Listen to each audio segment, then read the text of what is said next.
পানির ভিতরে directly boil হচ্ছে স্মার্টফোন। ভাই এই ফোন নাকি এরকম গরম পানির ভিতরেও সার্ভাইভ করতে পারবে। এখানে পানি একদম ফুটছে, মানে ঠকবক করে ফুটছে।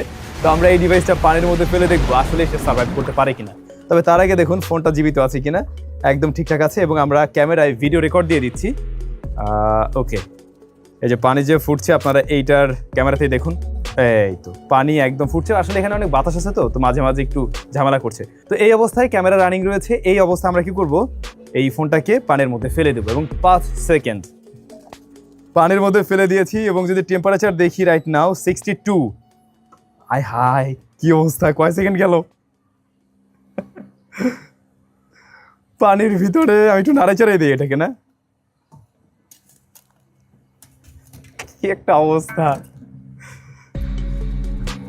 চলছে। আমি আরো একবার দেই, ক্যামেরা এখনো রানিং আছে। ওই যে আমার সামনে ক্যামেরাম্যানরা। পানির ভিতরে ডিরেক্টলি বয়েল হচ্ছে স্মার্টফোন। এটা 5 সেকেন্ডের বেশি সময় ছিল এবং এটা ধরার অবস্থায় নেই। বাট ভাই ফোন কিন্তু চলছে। ইয়াপ, একদম পারফেক্টলি ওয়ার্কিং। কাছে এসে দেখাও তো ফোনটা কেমনভাবে চলছে। ইয়েস, ইভেন ক্যামেরা ট্যামেরা সব কিছু রানিং আছে। আর এদিকে যেটা আমরা বুঝতে পারলাম যে এরকম বয়েলড ওয়াটারেও আসলে এটা সার্ভাইভ করতে পারবে আর কি।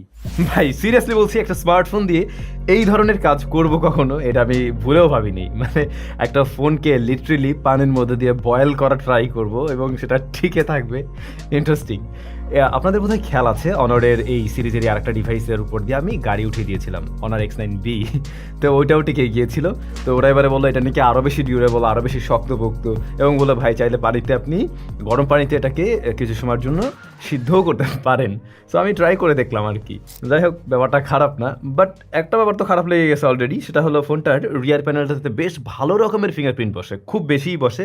আপনার এত সুন্দর ফোনটা খুব সহজেই জাস্ট আপনি 5-7 মিনিট হাতে ধরলেই দেখবেন যে এটা একদম নোংরা হয়ে গেছে, যে জিনিসটা ভালো লাগবে না। কেস ব্যবহার করুন, অন্যথায় আপনার ফোনটা একদম ডার্টি একটা ভাইব নিয়ে আসবে। বাট ফোনটা হাতে ধরে খুব কমফোর্টেবল একটা ফিল পাওয়া যায়, কারণ বোথ সাইড কার্ভ, অর্থাৎ ডিসপ্লেটাও কার্ভ প্যানেল, অন্যদিকে রিয়ার প্যানেল থেকেও হালকা কার্ভ করে দেওয়া হয়েছে, যে কারণে আপনি এক হাতে নিয়েও বেশ ভালো একটা ফিল পাবেন। আপনি অলমোস্ট অনার X9B এর মতোই একটা ফিল পাচ্ছেন এখানে। আসলে প্রয়োজনীয় পোর্টস অ্যান্ড বাটন সব কিছু আছে, 3.5 মিলিমিটার হেডফোন জ্যাকটা বাদে। আর ফিঙ্গারপ্রিন্ট স্ক্যানারটা আমার কাছে একটু নিচ দিকে লাগছে। এখনকার দিনের ম্যাক্সিমাম স্মার্টফোনে এই ব্যাপারটা খেয়াল করছি, ওরা বেশ কিছু নিচ দিকে দিয়ে দেয় আর কি।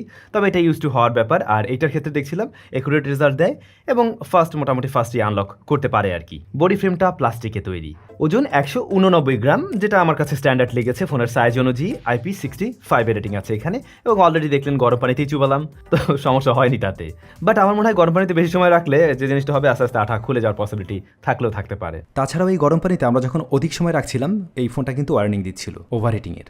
এই ফোনের অন্যতম একটা জায়গা হতে পারে এর ডিসপ্লে সেকশন, যেখানে আমরা দেখতে পাই 6.78 ইঞ্চের একটা কার্ভড অ্যামোলেড প্যানেল রয়েছে, এবং এটা 4000 নিটস পিক ব্রাইটনেস দিতে পারে। ডেফিনেটলি এটা হিউজ, এবং আপনারাও জানেন যে একদম 4000 নিটসে গিয়ে সবসময় ওরকম লেভেলে দেখাবে এটা না, এটা নির্দিষ্ট কিছু পিক্সেলের ক্ষেত্রে আপনি এমনটা পাবেন। তবে হ্যাঁ, আউটডোরে এটা খুব ভালো একটা ব্রাইটনেস দেয়, 1250 নিটসের মতো একটা ব্রাইটনেস পাওয়া যায়, যেটা গুড এনাফ আউটডোরে ডিরেক্ট সানলাইটে দেখার জন্য। 120 হার্টজ হাই রিফ্রেশের ব্যাপারটা আমাদের চেকিংয়ে একদম ঠিকঠাক রেজাল্ট দিচ্ছে, এবং ম্যাক্সিমাম অ্যাপের ক্ষেত্রে আমি ঠিকভাবে পুশ করতে দেখছি। তবে এটার গ্যালারির যে অ্যাপটা রয়েছে সেখানে গেলে 90-তে গিয়েই most of the time lock করছে। হালকা টিন্ট আপনি লক্ষ্য করবেন একদম সাইড থেকে দেখতে গেলে, যেটা নর্মালি ওইভাবে মানে আপনি যদি দেখতেই চান তখন বুঝবেন, আদারওয়াইজ এটা আপনার রেগুলার ইউসেজে কোনো ধরনের ইম্প্যাক্ট ফেলবে না। পিপিআই ভালো হওয়াতে এই ডিসপ্লেটা দেখেও কিন্তু বেশ ভালো লাগে। 437-এর মতো রয়েছে পিপিআই, যেটা অবশ্যই ভালো, এবং এখানে কিন্তু সাপোর্ট নিচ্ছে 3840 হার্টজ পিডাব্লিউ ডিমিং। প্লাস অনলাইনে ঘাটাঘাটি করে দেখলাম ওরা আবার একটা সার্টিফিকেশন পেয়েছে, anti drop display SGS 5 star rating পাইছে আর কি। তো বোঝা যায় ডিসপ্লেটাও মোটামুটি ভালোই শক্ত হবে। এটার উপর আর গাড়ি ঠাড়ি তুললাম না, বাট উনিও শক্ত নিশ্চয়ই কম হবে না। গ্রিন লাইট না পড়লেই হয়েছে ভাই। আমরা এর আগে অনারের ডিভাইসে গ্রিন লাইন পড়তে দেখেছি, যেটা নিয়ে অনেকেরই কমপ্লেন ছিল, এবং কমপ্লেন থাকবে না কেন ভাই, গ্রিন লাইনে মানে পড়লে তো অবশ্যই কমপ্লেন থাকা উচিত। তো আমি বলবো, যেহেতু এটা একটা অফিসিয়াল ডিভাইস, আপনার ফোনটাতে গ্রিন লাইন চলে আসলে আপনি অফিসিয়াল ওয়ারেন্টি ক্লেম করতে পারবেন, এটা শিওর। এখন এই ডিসপ্লের এক্সপিরিয়েন্স আমার কিন্তু বেশ ভালো ছিল। যেমন কালার রিপ্রোডাকশন ভালো লেগেছে আমার কাছে, কালারটা একটু ভাইব্রেন্ট করে প্রেজেন্ট করে। যারা মিডিয়া কনজাম্পশন করেন বা গেমিং টেমিং করবেন, তাদের কাছে এই ডিসপ্লের কালারটা আশা করছি ভালো লাগবে আর কি, একটু পাঞ্চি করে দেখায়। ডিসপ্লেটা আপনাদের কাছে কেমন লেগেছে কমেন্ট করে জানাবেন। কিন্তু। এই ফোনের ক্যামেরা সেটআপ হিসেবে দুইটা শুটারই আমরা দেখছি 108 megapixel plus 5 megapixel ultra wide shooter এবং ফ্রন্ট ফেসিং ক্যামেরা রয়েছে 16 মেগাপিক্সেলের শুটার। ডিভাইসটা বাংলাদেশ মার্কেটে 12256 জিবি ভ্যারিয়েন্টে লঞ্চ করে ওরা 44,999 টাকা। 45,000 টাকার একটা প্রাইস পয়েন্টের ফোন অনুযায়ী আমি অবশ্যই এখানে আরও বড় আলট্রাওয়াইড শুটার আশা করি, এমনকি 3টা শুটারও থাকতে পারতো। আইদার এখানে 2টা শুটারই থাকুক, 2টা আরেকটু মানে অ্যাটলিস্ট আলট্রাওয়াইডটা আরেকটু বড় 13 মেগাপিক্সেল অর সামথিং এরকম কিছু থাকলে পারে এটা আমার মনে হয় ঠিকঠাক হতো আর কি।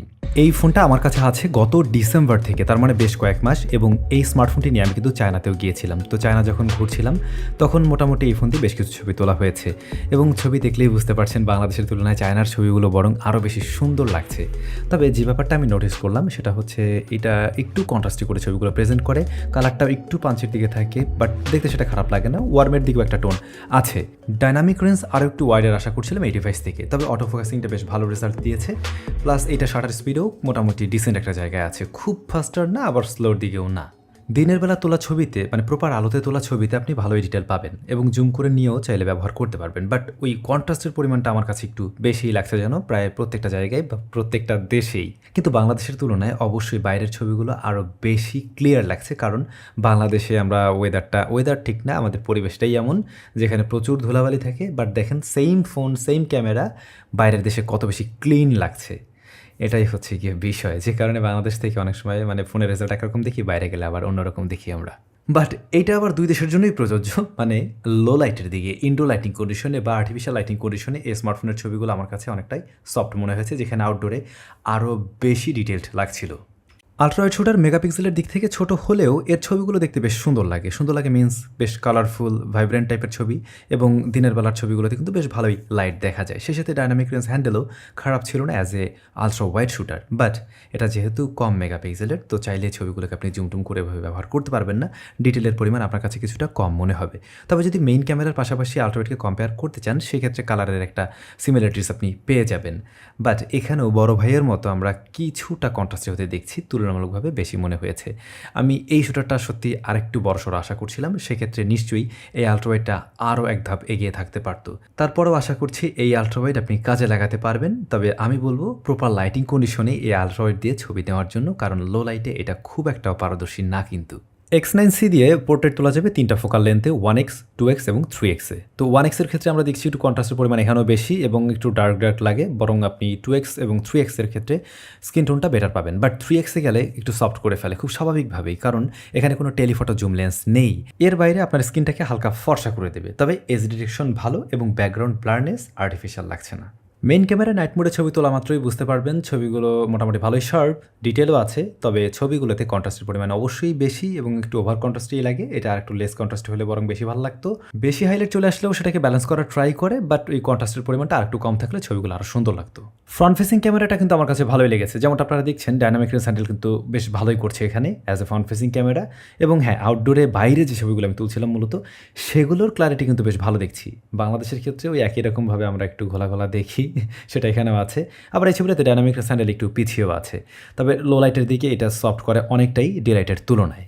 আর এদিকে ভিডিওর ক্ষেত্রে আপনি স্মার্টফোন দিয়ে সর্বোচ্চ রেকর্ড করতে পারবেন 4K 30 FPS-এ, 4K ক্ষেত্রে 60 FPS-টা নাই, বাট আপনি 1080p-তে গেলে 60 FPS-এ রেকর্ড করতে পারবেন।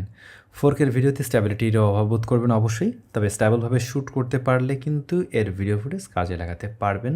আমি হেঁটে শ্যুট করে দেখছিলাম, তবে সেগুলো একটু শেখি মনে হয়েছে, আর একটু জিটারিং এখানে আছে, যেটা আর একটু কম থাকলে ভালো হতো। সো ক্যামেরা নিয়ে মন্তব্য হলো, as a official device main ক্যামেরায় ভালো পারফর্ম করছে, ঠিক আছে, কিন্তু আলট্রাওয়াইডটা আমরা আরেকটু বড়সড় আশা করছিলাম, যেটা থাকলে এরকম প্রাইস পয়েন্টে আমাদের কমপ্লেন করার মতো বোধহয় সুযোগ থাকতো না ক্যামেরা সেকশনে। ফোনটার অপারেটিং সিস্টেমে রয়েছে magic OS 8 based on Android 14। আপডেটের ব্যাপারটা ক্লিয়ার না, তবে অনরের ডিভাইস অনুযায়ী বা এদের যে প্রিভিয়াস মডেলগুলো ছিল সেই হিসাবে বলা যায় অ্যাটলিস্ট দুইটা মেজর আপডেট পাওয়া উচিত এই ডিভাইসটাতে। আর এটাতে প্রসেসর হিসাবে রয়েছে কোয়ালকম স্ন্যাপড্রাগন 6 Gen 1, যা আমরা X9B-তেও বোধহয় পেয়েছিলাম। তবে বাংলাদেশ মার্কেটে 12 জিবি র্যামের সাথে 256 জিবি স্টোরেজ ভ্যারিয়েন্টে পাচ্ছেন।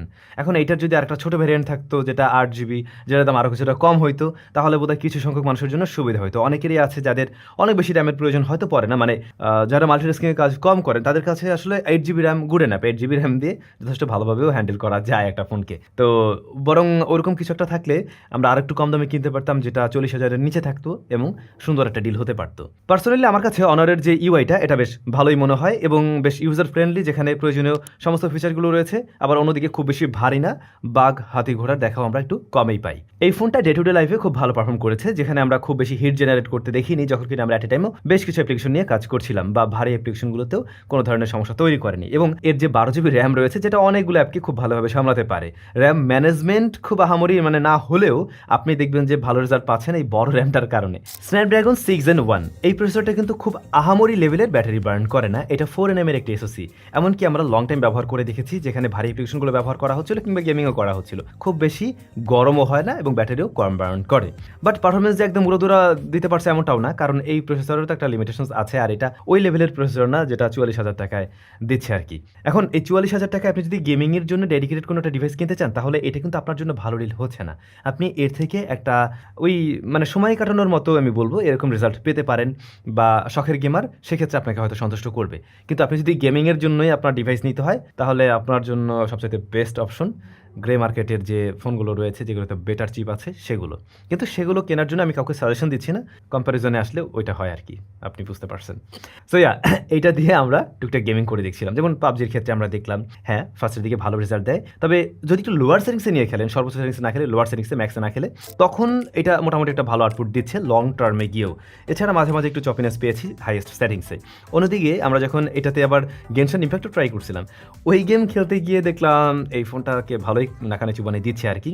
আপনি বুঝতে পারবেন যে ফোনটার উপরে বেশ ভালো রকমের প্রেশার দিচ্ছে।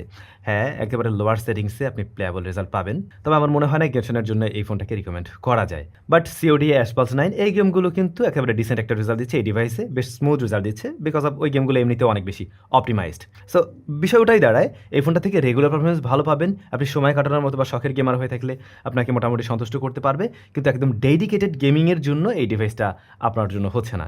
সে যাই হোক না কেন ভাই, ব্যাটারি আপনাকে সন্তুষ্ট করবেই, কারণ এই পাতলা ডিভাইসটার মাঝে 6600 mAh এর ব্যাটারি আছে, বিশাল বড় ব্যাটারি, 66 ওয়াটের চার্জার আছে এর সাথে, আর ফুল চার্জ করতে 1 ঘন্টা 10 মিনিটের মতো আমাদের সময় লেগেছে এই ফোনকে। চার্জারটা আর একটু বড় হতে পারতো ব্যাটারির সাইজ অনুযায়ী।